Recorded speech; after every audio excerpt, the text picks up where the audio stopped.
Today we have as our guest Mr. Chris Heaven, who is the CEO and owner of Survival Dispatch, one of the largest survival prepping content creators that equips you for every survival scenario, including bushcrafting, homesteading, self-defense, and a whole lot more. Chris has been featured on the cover of the global print magazine Computer World twice. He's generated billions of dollars in revenue during his career and has sat on global advisory boards for some of the biggest names in high tech, including Nortel Networks, Avaya, Oracle, and Sun Microsystems. And today he's going to share with us more about his company, Survival Dispatch. Welcome to the show, Mr. Heaven. Anastasia, you're hired. Great job. Listen, I love working with someone whose last name is Heaven. I think our audience can appreciate that. I don't know what the current number is, but I remember when I was younger, my parents got this letter from somebody who was researching our surname. And I want to say, and this is back in the 70s, and I want to say there was something like less than 50 people who had the surname Heaven. All right. Today there is a law enforcement officer in Kansas City. His name's Chris Heaven. There's another one in Australia who's a teacher. And there's one in Italy. This is pretty funny. He's a very popular rock singer in Italy. So when I initially meet people, they say, man, I went online. You've got a fantastic voice. Boy, can you ever sing? I'm like, yeah, wrong, Chris Heaven. So anyway. So your family started a fad. Hey, that's wonderful. Apparently. So anyway, let's get to the nitty gritty because so much of our audience really is into prepping, really is awake, not awoke, but really wanting to learn how to better prepare for themselves and for their loved ones. So let's start from the very beginning. How did you get into this business? Well, I'll give you the Cliff Notes version of that. So I grew up in the construction industry and was part of a very large technology project with a company that had 300 lumber yards across the Midwest. And I met a lot of people in the tech industry. And then I ended up in a really bad accident where the left side of my face was torn off by a snowmobile track that blew off a machine in front of me. Multiple rounds of surgery, couldn't fly, couldn't travel. So I got a bunch of technical certifications because I've always loved technology. And I ended up with all these certifications in Unix and Linux. The people I'd met during that project ended up at Sun. They called me up and said, hey, we heard you had a bad wreck. When are you coming back to the workforce? We'd love to have you join our team. And that's how I got involved there. But then Oracle acquired Sun, big culture clash. At Sun, ironically enough, I'm wearing a cowboy hat today, but we were referred to as the Cowboys of Silicon Valley. We wore cowboy boots and jeans and collared shirts, and we were the antithesis of stuffed shirts that you would expect from IBM and those other companies. So Oracle was very much the stuffed shirt type of company. Here's a number for you. 50% of people have a heart attack by the age of 50 at Oracle. It is a pressure cooker. So a handful of us set out on our own as essentially business consultants, hired guns. We had almost 50 systems engineers on staff. We catered to Fortune 100 companies, and well, some beyond that as well. Call it Fortune 500. And we had a company come to us that was in the gun space, and we did some work for them. They owed us a lot of money. They got into a very protracted legal battle over some technology. Both sides had dirt on their hands. Nobody was innocent, but it destroyed this company's finances and their reputation. They owed us a bunch of money. We knew we weren't going to get it. It wasn't done out of malice. And we basically said, hey, give us the assets to Survival Dispatch. We'll call it a day. That was 3 years ago. And the reason I wanted the assets to Survival Dispatch was it was a nexus of all the things in my life, whether it be, we're an online company, right? We're content creator. We create around 15 plus long form videos a week, 30 plus short form videos a week. And that gets us a lot of eyeballs. So between Survival Dispatch and Vax Choice, all the stuff that's under my purview gets 25 to 27 million views per month. And then we sell access to those eyeballs to people who have something they want to get in front of the survival prepping audience. But for me, I'm a gun guy. And I'm hardcore into politics, which is a survival issue these days. It's the survival of our country. and I'm a tech guy, so survival dispatch was a good combination of all those things. And I kind of thought, well, I'll be able to do this and I won't have to work 7 days a week. And boy, was I wrong. So it's a 7 day a week position, but at the end of the day, I can sum up survival dispatch thusly. We're called survival dispatch because our mission is to dispatch information so our fellow Americans and friends of America can survive in these very uncertain times. Full stop. Everything else after that is a byproduct of that mission. Well, you certainly are the tip of the spear, Chris, because we're in a battle right now between good and evil. And Boy, yeah. certainly there's a lot of good folks out there are willing to do anything to survive, obviously.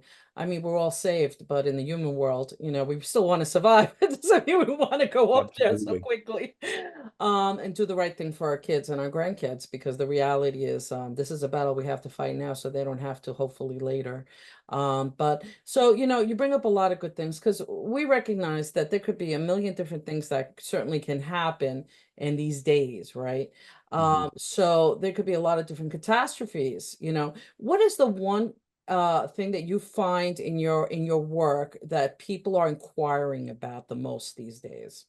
Oh, by far and away, it's the grid going down, and the grid going down for any significant amount of time. So we're in Florida here. We also have a place in North Georgia, but we typically tell people to prepare for the most likely scenario. So if you live in a Gulf state or you live in Florida, preparing for hurricanes would be the smartest thing that you could do, where your efforts will probably help you at some point in time. So we're not doomsday preppers that tell people to go out and invest in a bunch of stuff that, has a very small chance of happening. But our electric grid is the glass jaw of America. So we're a first world country with a third world power grid. We actually have three grids. So East grid, West grid, Texas grid. And occasionally there are contingencies that allow the grids to connect each other if power needs to be sent in a different direction. So 2 years ago, maybe even last summer, California was short on power. They needed some help. So the Texas grid connected, sent some power that way. After the shortfall was over in California, they disconnected themselves again. So where I'm going with this is we have 50,000 substations across the country. And out of those 50,000, there are nine that are choke points. And if you take those nine substations out, you knock power out to everybody who does not live beside a power generation facility or doesn't have self-generated power. So let's take it one step further. Probably about 25 years now, the average number of physical attacks on substations has been around 2 dozen per year. A lot of them we don't hear about, but of course, a few years ago, there was one in Moody County, North Carolina, and somebody shot up a bunch of the transformers. And at that particular point in time, the lead time on transformers was 18 months. We don't make them. We import them from Germany, Southeast Asia. Right now, the lead time is 36 months. These are not things that we have in stock. They're not something we make ourselves. So it's a tremendous weak point for America. Depending on whose numbers you want to believe, if the grid were to go down for a year, there are some agencies who feel that we would have somewhere around 90% of Americans would die. And if you step back from that and you think in terms of what we have today, grocery stores typically have 3 days worth of food on the shelf. All of their inventory is done by what are called ERP systems, enterprise resource planning systems, and 5PL systems, five-party logistics. So what that means is that the stock level for this coffee gets to a certain level, the system automatically starts sending out POs to the distributor. It sends out a request for shipping to the logistics company, and it continues on from there. So not only does it go to the distribution company, but it goes to the original company so that they know that there's additional demand for their products. So if you take electricity out, for the most part, you're going to take out all of the data networks. And when that happens, you have no supply chain. There's no food. So I've been saying for a long, long time, we're never more than 3 missed meals away from complete anarchy. So think of Black Friday, and people will beat the crap out of each other for a TV. Imagine what happens when there's no food. So if people haven't stocked up on food, the grid goes down, things are going to be pretty dire. You'll end up with a lot of people in FEMA refugee camps, which is the last place you want to find yourself. And then an adjunct to this, since we have this, Obama's third term is what I call it, shadow government. You describe it however you want, but with the current administration in place, if the grid goes down and there's no contingency plans for food, what are we faced with right now as individuals? You have to prep, right? You have to stack up things like food, ammunition, water, all these things, right? Okay, Absolutely. so quick economics primer for your audience. I've been saying no word of a lie for 30 years. The Republicans and Democrats are two different sides of the same coin. 538 representatives in Congress. You could probably count on one hand the number who are legit, not part of the global cabal, whatever word you want to use.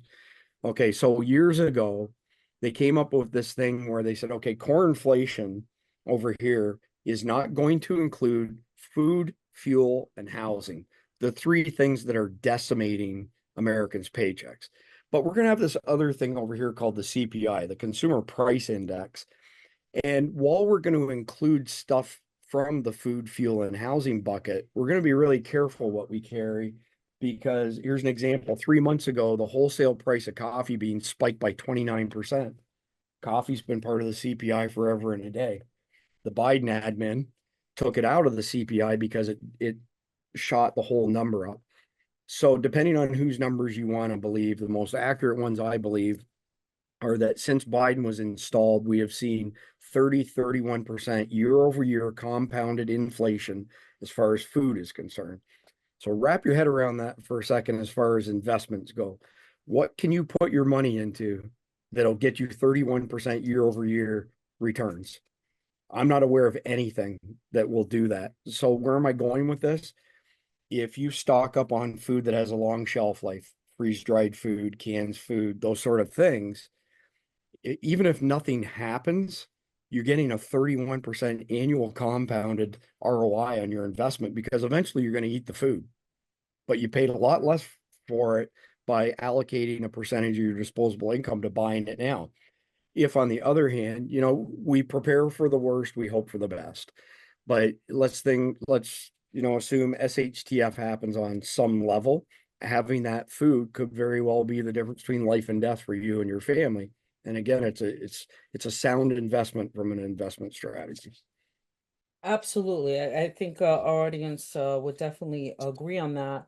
Certainly a lot of us have like the storage food, you have a certain amount of meals, you have that as a backup. A lot of us moved out of the city, could probably tell from my accent.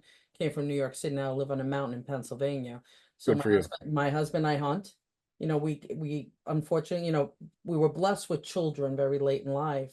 So we have to feed them. We have to take care of them. That is our weight that we must carry for them. So we took on a lot of things we didn't expect, and it's been a blessing because you don't live by fear, you live by faith, and you certainly become one with nature and your environment, which I suggest for everyone in some way to try to acclimate yourself to, because the reality is that over the last 100 years, technology has been a blessing, but it's also been a curse. So I think we're a little bit out of control, especially now with the AI and all these other things, because we really don't see exactly where it's going. And it could go a whole lot of different ways as far as, government controlling what we do, what we see, what we eat, where we go, how they can control us. So, there's a lot of things that could definitely happen. So let me ask you, where can our folks go to? Where's your website and what can they expect to find there? So our website, survivaldispatch.com. And the front page is continually updated with our most recent videos, most recent articles. We have a really successful news show called Survival Dispatch News. So my original vision for Survival Dispatch was to build it along the lines of a TV network. So in other words, we would have videos airing at the same time each week from different creators and influencers who have their own audiences and their own branding, just like you would see on the Discovery Channel, History Channel, whatever the case may be.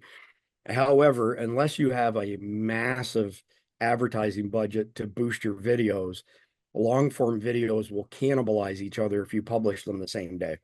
So essentially what we settled on was one long form video each day of the week, different creators slash influencers with, again, with their own branding, their own skill set, own audience.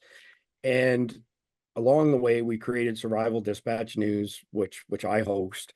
And we have this amazing roster of over 200 subject matter experts, everything from admirals to generals to law enforcement and everything in between that you can imagine as it relates to survival and prepping. And started to see the writing on the wall that there was going to come a point in time on YouTube where we were probably going to wake up to our channel being deleted. So our main channel on YouTube's just a hair under 400,000 subscribers. And about 6 months ago, I cut Survival Dispatch News off and decided we'll build this from ground up on its own YouTube channel. And we had a guy on named Dr. Jason Dean, good friend of mine. He's incredibly knowledgeable when it comes to things like 5G, 6G, 7G radiation. So without going too deep into it, these frequencies that things operate in, they are what they are. So 5G phones and towers, 6G, which is starting to roll out, 7G, which is in the labs, and we have specs already put together all the way out to 10G. They sit in the microwave radiation band of frequencies. This is not up for debate. There's no scientific disagreement, okay? But some scientists believe there's a demarcation point between microwave radiation and X-rays. And the demarcation point is they'll say everything that's in the X-rays and above is ionizing and therefore is carcinogenic. And everything that's below that demarcation point is non-ionizing and therefore not carcinogenic.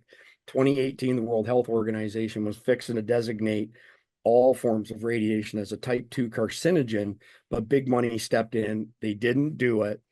Now there's another large camp of scientists who say all forms of radiation are ionizing, therefore they're all carcinogenic. And then there's other ones who say it doesn't matter if it's ionizing or not, it's all carcinogenic.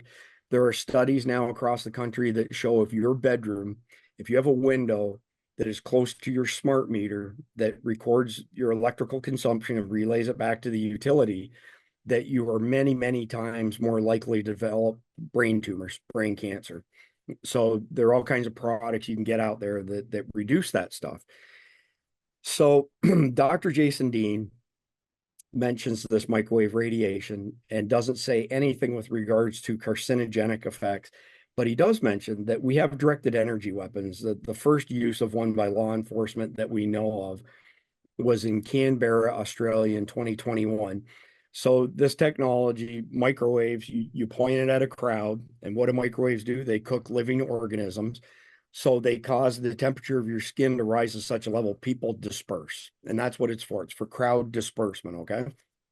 So there's zero dispute that if you expose living organisms to microwaves, that it's going to get cooked, okay? So Dr. Jason Dean mentions that there are some studies out there now where people are getting dementia because they're just flooded with all this wireless technology, okay? And it's really not something that's up for debate. So we go out, we buy a meter that measures all of this stuff, and lo and behold, we discover all kinds of things in our home that are broadcasting at 500 volts per meter. The upper maximum that humans should be exposed to is 40 volts per meter.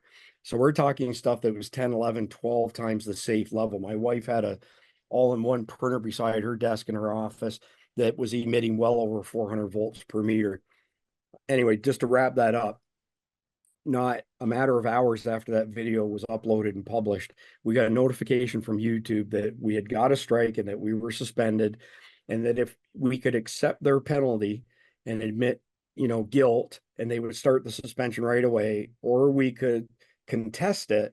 And if we sent an appeal in, it would take 72 hours for a human being to review.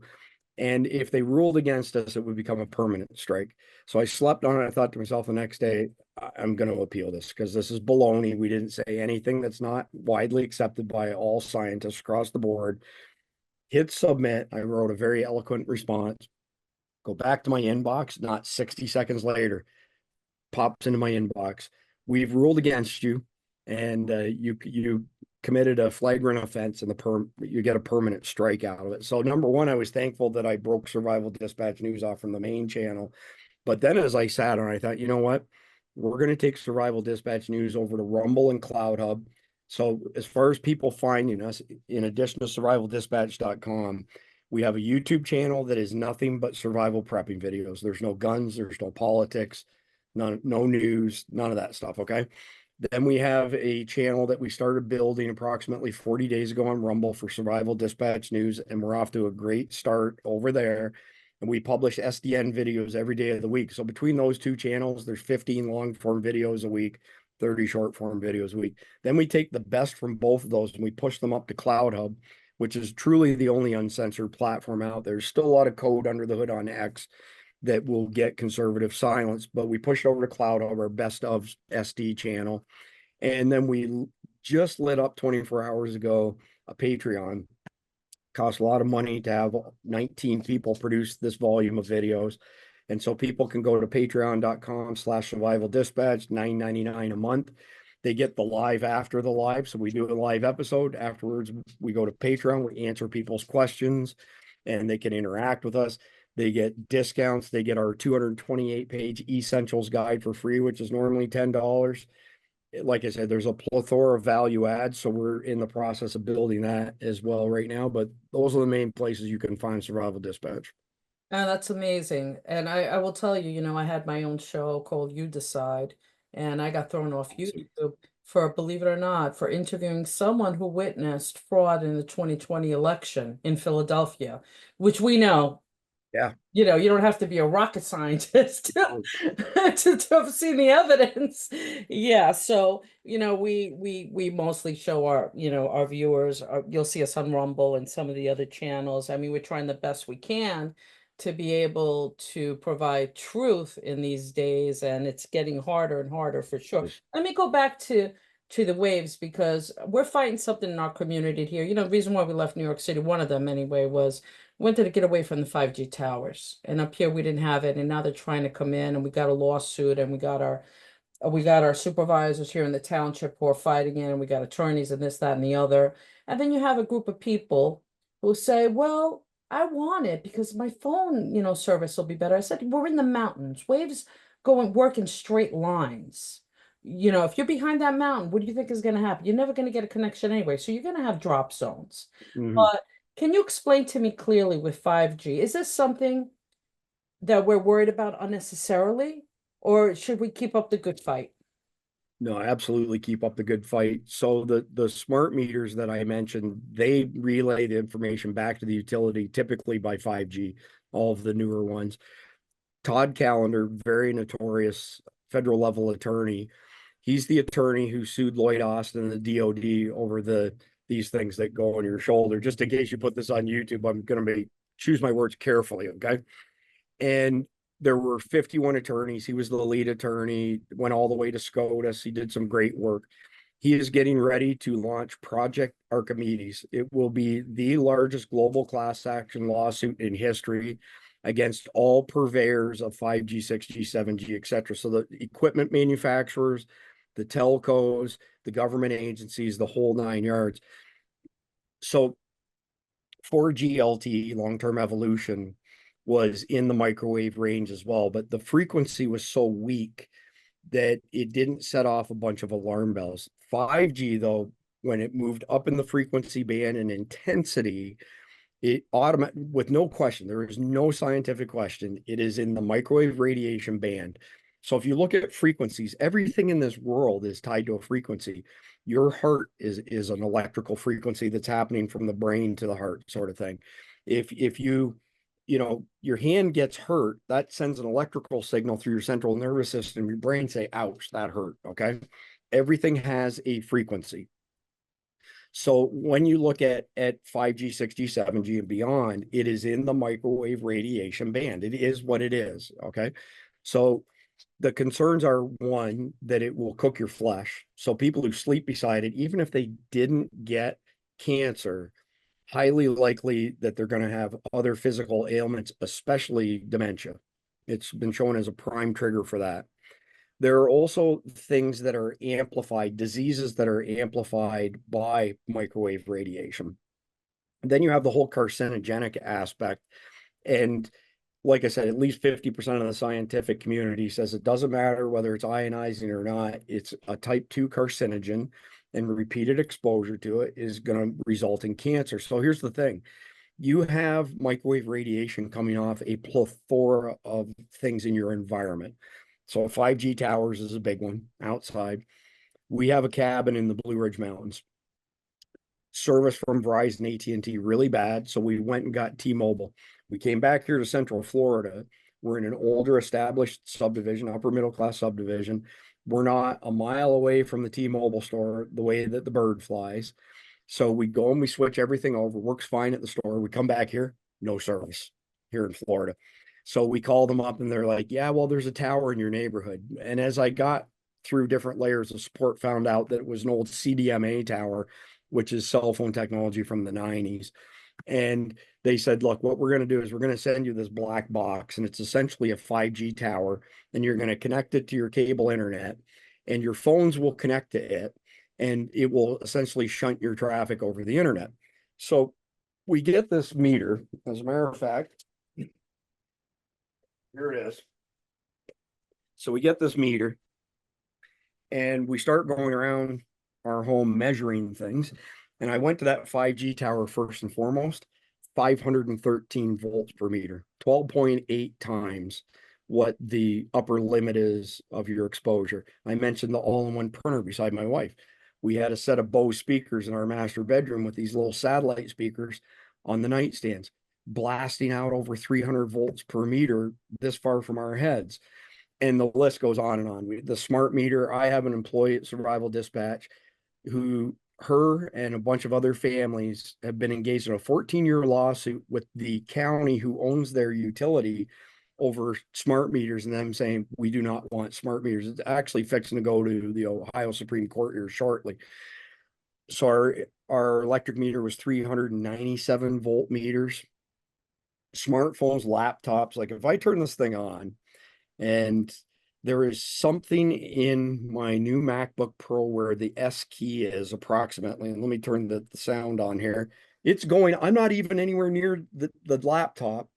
And as I put it right directly over the S, you can probably hear it beeping. I'll move my Yes. mic over a bit. Then I take it away from there. That's picking up my laptop from way back here. That's well over 3 feet away from it. And so I think if I pull up so it hit, see if I can get the camera here just right. Come on now. 100 and that's too bright, I guess, for the camera. 175 volt meters is essentially what it's saying the peak was. And it, again, it's going off this far from it. So I went to our microwave because some people will say if an EMP happens, if you put stuff inside a microwave, that's a good Faraday cage. That is not true at all. The leaks around the seals and microwave doors are significant. Okay. So an electromagnetic pulse, which by the way, we are the only people out there on the internet who have actually tested EMP shield devices. We built a 400,000 volt Marks generator, an 800,000 volt Marks generator, and we sent it into a test bed. And the EMP shield saved everything on those test beds over and over again. And when we took the EMP shield off, everything was smoked, like absolutely smoked. So when an EMP strike happens, which could also be a CME, a coronal mass ejection. So September 1st, 1859, Carrington event set all the telegraph wires on fire, the telegraph machines, even telegraph operators. So when this plasma is ejected by the sun and hits our ionosphere, it hits the entire world. So that was considered to be like an X5. And if we go beyond an X5 and we're overdue for it, it will smoke everything electronic in the entire world and potentially end life. It will end life as we know it at the very least. So the way that you protect yourself from EMP shields with Faraday cages, Faraday bags, you have to complete connectivity or conductivity, I should say, all the way around something. So electricity will always seek the shortest path to ground. So if you were to stick something in your microwave and close the door and an EMP strike or a CME came at you, it's going to penetrate the gaps around the door because they're not small enough to keep out EMPs. The more powerful the EMP is, the closer you are to it, the tighter the mesh has to be. So when you look into um, Faraday bags in particular, this is one that goes on your keychain and is for putting your phone in. Now, what's cool about blocking that sort of stuff? So the fabric inside, that gold fabric, that's actually metallic fabric. So when you fold it and you put the Velcro down, it's got complete conductivity over whatever's inside of it. You're protected. The gaps in a microwave will are not small enough to save you from a CME or an EMP. So I took this, I put something in the microwave, turned on, took this thing up to it, over 300 volt meters coming out of that gap around there, which again, 40 volts per meter is the upper echelon of the safe zone. So at the end of the day, it doesn't, you mentioned the word rocket scientist. I say that all the time myself. You don't have to be a rocket scientist to look at the proliferation and explosion of cancer in the past 120, 30 years. Okay. And the rise of dementia. Dementia, all these things. So what's causing all of this stuff? And there are a number of things that are causing this. Poisoned food, processed food that's laden with all kinds of crazy chemicals. 80% of municipal water supplies in the country are contaminated with forever chemicals, PFACs, PFASs, as people call them, at levels that are 500, 1,000, 2,000 times the safe limit. We've had 3 dogs die of cancer. We've had 4 dogs that had to have surgery for cancer. We've never had that problem before. When we first mentioned to our vet, they said, well, it's just the breed. And I kept saying, Will, I've had this breed, for 30 years now, never seen this problem before. Stumbled upon EWG.org, Environmental Working Group. They've been around for over 30 years. Punch your zip code in there, it'll tell you what's in your municipal water supply. The only reliable way to get these chemicals out of your water is reverse osmosis. Right. So we're not in the business of hurting other people's businesses, but I can tell you we've been sent water treatment units, $1,000, $2,000, and a $30 Brita has outperformed them. And they make these claims that their charcoal filters will take forever chemicals out. They will not take them out to make it to the level that it's safe. You have to have RO. So, and not only do we have 80% of municipal water supplies contaminated, 50% of ground walls are contaminated. Mm. Runoff from roads, chemicals are spilt on roads, runoff from farmers' fields that have been treated with That's what we pesticides, have where I'm at. and runoff from industrial parks and those sort of areas. It's a huge problem. So again, there's not like one thing that's driving this increased cancer and dementia, but you got a whole bunch of things kind of working together, causing a lot of problems. And microwave radiation, which is 5G, 6G, 7G, they all fit in that same band. It's easily verified. This is not a conspiracy theory or anything like that. You combine that with processed food that's full of chemicals, water that's contaminated, and you start getting all sorts of these crazy ailments in large numbers. And then, of course, there's a whole other rabbit hole that we could go down with that thing that they I gotta stick have you on the show again because we're running out of time. You are a plethora of knowledge. Thank you, Chris, for all your efforts. And I think this is why Robert F. Kennedy supported Trump, to Yes. bring health back because you hit on everything that we need to do to save our world. And it ain't climate change, okay? It's really about saving our food, our resources, our water, and really what matters. Folks, please don't forget to go to survivaldispatch.com. Get to see, learn a lot more that we need to learn about, and watch Survival Dispatch News. Also, Chris, please keep us updated. I want to hear more about Project Archimedes, not only because it's Greek like me and you, but because we have to support legislation. We have to support lawsuits that really try to defend and clean up our world against these monsters who are trying to destroy us. But we thank you so much. Thank you, Chris, for being the tip of the spear. Thank you for all the work that you're doing and your contributions. And we hope to see you soon. My pleasure, Anastasia. Thank you. Take care.